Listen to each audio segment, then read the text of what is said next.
nossas Bíblias em Marcos, o Evangelho de Marcos, Marcos 8.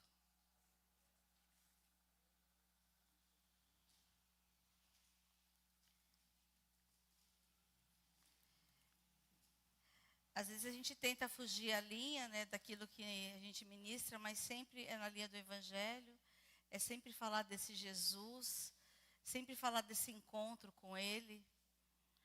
É um texto bem conhecido, 8:22 até o 26, é bem curto o texto. E fala, Jesus restaura a visão de um cego. Jesus é o Jesus restaurador. Vamos lá, vamos ler o texto. E chegou a Betsaida e trouxe-lhe um cego e rogou-lhe que o tocasse. E tomou o cego pela mão e levou para fora da aldeia e, cuspindo-lhe nos olhos, impondo-lhe as mãos, perguntou-lhe se via alguma coisa. E levantando ele os olhos, disse, vejo os homens, pois os vejo como árvores que andam. Depois, tornou a pôr-lhe as mãos nos olhos, e ele, olhando firmemente, ficou restabelecido e já via ao longe, distintamente a todos. E mandou para sua casa, dizendo, não entre na aldeia. Esse texto ele é muito interessante. Jesus está ali no seu ministério, saindo de cidades em cidades. Ele saiu da cidade da Manuta e foi para Betsaida. Chegando na cidade, alguém levou este homem cego diante de Jesus. Alguém levou ele. E esse texto me fez lembrar que alguém me conduziu a Jesus. E eu também não enxergava. A enfermidade desse homem era física? Sim, mas podia também ser espiritual. Eu não sei qual era o grau de conhecimento que ele tinha com Jesus. E é muito interessante porque acho que todo mundo aqui já pôde contribuir, ajudar algum deficiente visual em algum lugar. E eles ficam receosos. Olha, deixa que eu seguro em você. Deixa que eu te conduza. E Jesus leva ele para fora. Jesus pega e o leva para fora daquele local. E voltando aqui um pouquinho no versículo 22, quem é aquela pessoa que pode te conduzir para fora? Que pode te levar para Jesus? Quem é aquela pessoa que anda com você nos momentos mais escuros? Aqui nós estamos falando de uma enfermidade física, mas existe a espiritual. E às vezes nós estamos como este homem. Existem situações em nossa vida que nós estamos assim, a gente não enxerga nada. E nós temos o privilégio de estarmos na presença de Deus e saber, olha, nós não estamos vendo, mas sabemos que o Senhor é conosco. E quem não tem Jesus? E quem não sabe quem Ele é?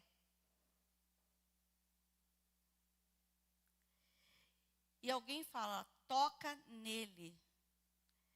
Você já recebeu o toque de Jesus?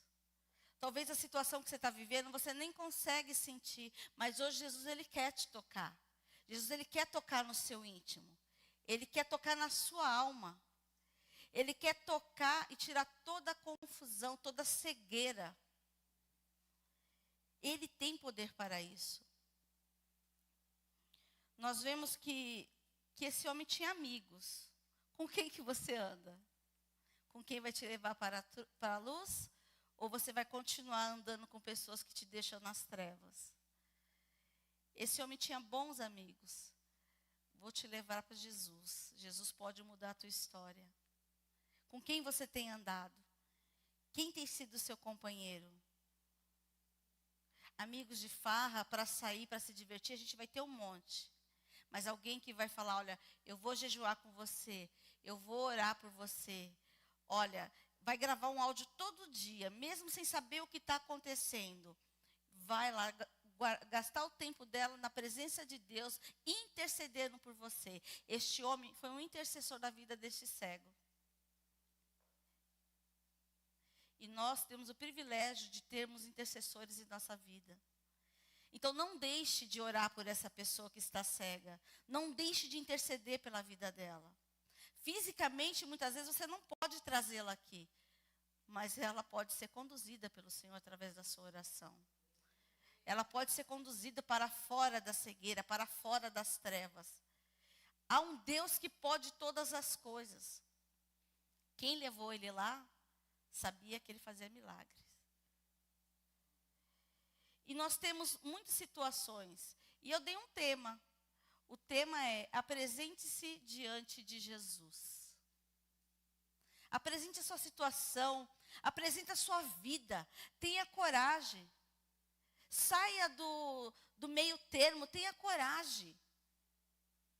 É necessário ter coragem para viver. Às vezes não queremos largar algumas coisas do mundo, mas para crescer espiritualmente temos que deixar, temos que mudar. É necessário deixarmos. Porque nós vemos que no decorrer do texto, eu vou chegar lá, ele vê a princípio homens como árvores, a visão dele ainda não estava por completa, restaurada, mas depois ficou plena, que ele conseguiu enxergar até de longe. Nós vimos homens na Bíblia que foram levados diante de Jesus e algo aconteceu. O paralítico foi conduzido pelos seus amigos, ainda tinha o empecilho da casa estar cheia de não chegar até Jesus. Desmancha-se o telhado e coloca ele diante de Jesus. E ali é realizado o milagre na vida do paralítico. Ali é realizado esse milagre na vida deste homem. Nós temos Jairo. Jairo vai diante do Senhor Jesus. Ele vai diante do Senhor Jesus e faz o quê? Intercede pela filha dele que estava enferma. Intercede e chega diante dele e fala: a minha filha está doente. Coloca a sua mão sobre ela. Está em Lucas 8, do 54 ao 55. Eu vou ler para vocês. E ele disse: pegou-lhe na mão, clamou dizendo: levanta-te, menina. E o seu espírito voltou. E logo se levantou. E Jesus mandou dar-lhe de comer. A menina já estava morta. Mas a situação foi colocada diante do Senhor Jesus. A vida daquela menina foi colocada diante da mão do Senhor Jesus. A princípio, seu pai ainda não sabia que ela tinha morrido. Mas quando chegou lá, ela já estava morta. Mas nosso Deus, Ele traz vida aonde é morte. O pecado e que vivemos é morte, e é morte eterna. Mas Jesus, diante dele, se você quiser, Ele pode te dar vida, vida plena. E Ele pode nos transformar. A transformação não é do dia para a noite. Não deixamos muito. Tem pessoas que é imediata a transformação. Ela deixa tudo. Mas há pessoas que há processo. Tem pessoas que o trabalhar de Deus é diferente. Jesus, quando leva esse rapaz para fora, talvez Jesus queria ali ter um momento de privacidade, ou tirar ele do meio da aglomeração, ou que os seus discípulos percebessem que há formas de operar o milagre. Podia ter sido instantâneo, o Senhor tocar e os olhos dele abrir e ele vê plenamente, mas ali no caso dele houve um processo. Porque quando a gente está no escuro por muito tempo e acendemos a luz, isso ofusca os nossos olhos. Muitos ficam até com dor de cabeça quando não vai acordando gradativamente, abrindo o olho gradativamente. No caso dele, a visão dele, a princípio, ficou ofuscada. Quando Jesus toca pela primeira vez, ele diz: vejo os homens, pois os vejo como árvore que andam. A visão dele ainda estava turva. E muitas vezes nós estamos na presença de Deus e a nossa vida está turva. Muitas vezes estamos caminhando e diante de Deus está turvo, porque a gente ainda não olhou para Ele. Há um processo a se passar, passa o processo para que você possa enxergar nitidamente o que o Senhor tem para você, o que o Senhor tem para você que está aí na sua casa. Não adianta você ficar presa à situação. Muitas vezes você está sofrendo com a situação que você não pode resolver, que fugiu do seu controle. A cegueira deste homem não podia ser resolvida. A cegueira dele não tinha como resolver.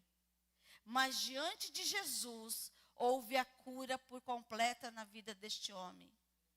E quando o Senhor pergunta para ele, quando o Senhor Jesus toca nele, que ele levanta os olhos, novamente, ele olha firmemente, ele consegue enxergar longe. Então, resumindo, ele não é míope. Acabou até a miopia, nem miopia sobrou para ele, porque ele conseguiu enxergar além. Eu vejo todo mundo. Hoje eu consigo ver toda a situação, porque eu não estou mais aonde? Naquela situação de escuridão. Hoje eu não estou mais nas trevas. Hoje eu não estou mais lá. Hoje eu consigo ver num todo. O processo foi doído. Por muito tempo eu tive na cegueira. A gente não sabe quanto tempo ele teve na cegueira. Sabemos que já é um homem. Então não é mais uma criança. Então foi aí, no seu período de cegueira dele. Não sou teólogo, vou deixar para os teólogos dizerem isso. Mas esse processo, ele desejou. Ele confiou em ser conduzido. E então eu tiro algumas lições daqui para nós nessa noite. Quem está te conduzindo? Ele foi conduzido para fora das trevas. Ele veio para a luz. E para onde você está caminhando? Para onde eu estou caminhando? Para onde você quer ir? Decida nessa noite. Você quer enxergar? Quer ter uma visão turva? Ou quer ver perfeitamente todo mundo? Ver a todos.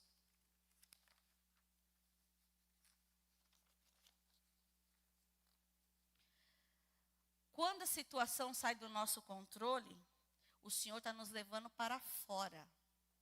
Então não queira ficar num carro desgovernado. Entrega para o Senhor o volante. Entrega para Ele conduzir. Porque quando nós estamos passando por este momento de trevas, de escuridão, nós não conseguimos ter um raciocínio lógico, porque não conseguimos enxergar. Nós não sabemos o futuro. Não sabemos o que o Senhor pode fazer. Mas tem pessoas que querem ficar lá na aglomeração, dentro da aldeia. Não teve coragem de permitir ser conduzido para fora. Porque se você não enxerga, você tem que sair com alguém de confiança, para ela não deixar você cair. Porque a pessoa que tem deficiência visual, ela tem medo de cair. Ela, não é só a queda, de se machucar gravemente e ficar mais dependente ainda de alguém. Mas quem quer conduzir você para fora nessa noite é Jesus. Ele quer te conduzir. João 14:6, Jesus ele diz o que para nós? Que Ele é o caminho, que Ele é a verdade e a vida. Jesus é o caminho e Ele quer te conduzir no caminho certo. O caminho dele não é que nem o GPS, que se acabar a internet, dependendo do lugar, não pega. Não se preocupe, que Ele vai te direcionar. Você está diante dele? Se apresentou diante dele, como é o tema? Mantenha-se diante dele. Não importa. Não importa as trevas. Porque diante dele você já voltou a enxergar. Ou você passou a enxergar. Porque tem pessoas que nunca viram. E outras precisam voltar a ver. E quando a luz vem sobre nós, ele também diz que ele é a luz. Ele diz que ele é a luz de João. Ele fala para nós, eu sou a luz do mundo. E quem me segue não andará em trevas, mas terá a luz da vida. A luz da vida é Jesus. A luz da vida é aquele que estará com você em todos os momentos. A luz da vida, em qualquer situação, você vai parar, você vai orar e você não vai decidir mais por conta. Porque agora você tem alguém que te conduz. Você não é mais cego para ser conduzido por alguém. Ouvimos muitas coisas, muitos conselhos, mas não oramos, não buscamos a face do Senhor, não nos apresentamos diante dele. É necessário a gente se apresentar diante do Senhor. e falar: Senhor, fala comigo. Houve um dia que uma má notícia chegou na minha casa. E disseram assim para mim: olha, se você não conseguiu localizar o seu irmão, ele deve estar no Hospital das Clínicas, então esse acidente deve ser gravíssimo. E eu tive medo de ouvir a notícia se eu ligasse lá. Então eu decidi não ligar para ninguém. Eu entrei para o meu quarto. Na minha casa havia uma Bíblia velha, eu não era convertida. Eu não estou dizendo para ninguém fazer isso, gente. Nós temos que estudar a palavra. Mas eu quero dizer que essa foi a minha experiência com Cristo. Foi quando eu me apresentei diante dele. Eu falei: Senhor, eu sei que o Senhor fala com os crentes. Eu sei que eu não sou crente. Mas eu sei que eu sou sua filha. Fala comigo. Me diz só se ele está vivo ou se ele está morto. Porque eu não quero ligar. E eu abri a palavra de Deus. E lá dizia exatamente assim: que eu não vestiria vestido de lutos e teria óleo ungido de alegria. Não sei nem o contexto, nem sabia nem o contexto, eu não sabia nada. Mas naquele momento, eu falei: eu fico nessas palavras. Eu não ligo mais para ninguém. Agora eu vou aguardar. E meu pai ficou desesperado: vamos ligar. Eu falei: não, eu não ligo mais para ninguém. O Fabiano estava em casa. A gente sentei numa cadeira, fiquei balançando as pernas, que nem criança, esperando alguém ligar ou alguém chegar. E um amigo dele chegou e disse que ele estava no hospital, acho que Penteado, era novo na época, o hospital aqui. Então aqui só levava em Pirituba, Cachoeirinha, Mandaki, o Taipas. Não estava em nenhum desses, mas ainda tinha um Penteado, um desses aí, os mais novos. E eu não lembrava desse hospital. Tenha a sua experiência com o Senhor. Não importa, eu estou cheia de falhas, eu falhei, eu estou em falta com o Senhor, Ele não está me vendo. Aí que é teu engano. Aí que Ele está andando contigo. Aí que Ele está te dando novas oportunidades, para que você não caia no mesmo erro, para que você não tenha as mesmas falhas. Aí que Ele olha para você e fala: se apresenta-se diante de mim. E naquela madrugada eu me apresentei diante do Senhor. E eu chegando no hospital, meu irmão estava super bem. A moto acabou, todo mundo daria ele como morto. Mas a misericórdia de Deus foi tão grande que ele só ralou a lateral do corpo. Mais nada aconteceu com ele. Infelizmente, naquele momento eu ainda não me converti. Mas alguém me pegou pela mão e me levou para fora. E hoje, a palavra de Deus quer te conduzir das trevas para a luz. Porque Ele diz que Ele é a luz do mundo. E quem andar com Ele não andará mais nas trevas. Porque Ele é a luz da vida. É para sempre. É ver a luz para sempre em todas as situações. É ver a luz aonde não tem saída. Esse é o Jesus que nós servimos. Não há confusão, irmãos. Permita, apresente-se diante dele. Jesus não permite que ele volte para a aldeia. Não volta para a aglomeração, não volta de novo para aquele lugar. Eu não sei te dizer qual o motivo, mas eu vou dizer o que Deus colocou no meu coração. Eu te tirei dessa situação.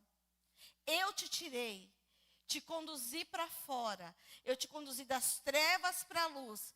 Não volte mais, vai para a tua casa. Volta. Fica na tua casa. Deixa a tua família se alegrar com você. Volta para casa. Volta para a casa de papai. Volta para a casa do nosso Senhor Jesus. Permita isso na sua vida. Jesus aqui tocou, foi o guia desse rapaz, trouxe a luz para ele, foi o conselheiro dele. Jesus mudou a história desse homem para sempre. Jesus quer mudar a sua história para sempre, enquanto você estiver nessa terra. Porque o morrer é vida eterna. Para aqueles que crê, confia e obedecer. Enquanto você estiver aqui, é isso que o Senhor quer para a sua vida. Então, mais uma vez, venha. Saia da situação. Não fica mais nesse convívio. Não serve para você. Muda a sua fala. Muda o seu comportamento, o seu temperamento. O Senhor Jesus vai te conduzir para a luz. E que nessa noite os nossos olhos possam ver. Que nós possamos ver além da situação que estamos vivendo. Para finalizar, eu fui abordada por uma vizinha minha, eu não vou citar o nome dela, porque eu vou mandar para ela, então eu não vou citar o nome dela. E ela lembrou de coisas do passado que eu já não lembrava mais. E ela falou assim: Meire, eu lembro quando você passou essa situação, e ela foi numerando as situações exatamente no tempo que eu vivi. E algumas das situações eu nem sabia que estava naquela cronologia, se estava certo, daquela. E ela começou a falar, eu lembro disso, eu falei, como as pessoas observam? Não é alguém que fica direto comigo, não é alguém que para conversar sempre comigo. E eu me orgulho de você. Porque com tudo isso, você ainda perdeu a sua irmã. A gente estava voltando da visita, então eu estava com a minha Bíblia. E ela falou, e você não desistiu. Aí eu falei, Jesus que não desistiu de mim. Porque muitas vezes é difícil a caminhada. A gente até quer desistir. Mas eu coloco sempre diante do Senhor quando eu quero desistir de alguma coisa. Eu me apresento diante dele e falo, Jesus, eu quero desistir. Mas não deixa, tenha misericórdia de mim. Não permita. E é bom quando a gente ouve isso, que alegra a nossa alma e nos fortalece. E o que eu estou falando é para a honra e glória do Senhor. Porque não pense que eu sou uma super crente, porque eu não sou. O Senhor sabe, e ela, minha vizinha, sabe também dos processos. Mas ela sabe que eu saí das trevas para a luz. Então, que hoje, cada um de nós possamos sair das trevas para a luz. Seja a situação física, seja ela espiritual. Que essa palavra fique no seu coração. Que você possa deixar e não ter medo de vir para a luz. Porque eu posso te garantir que só conseguimos chegar até aqui. Cada uma das pessoas que estão dentro dessa igreja tem uma história para contar. E vai te dizer, eu só consegui porque Jesus não desistiu de mim. Eu só estou aqui porque Ele não abriu mão de mim. Eu só estou aqui porque Ele me chamou. Ele me aceitou. Todos vão te contar e vão terminar te dizendo isso. Foi Ele que não abriu mão.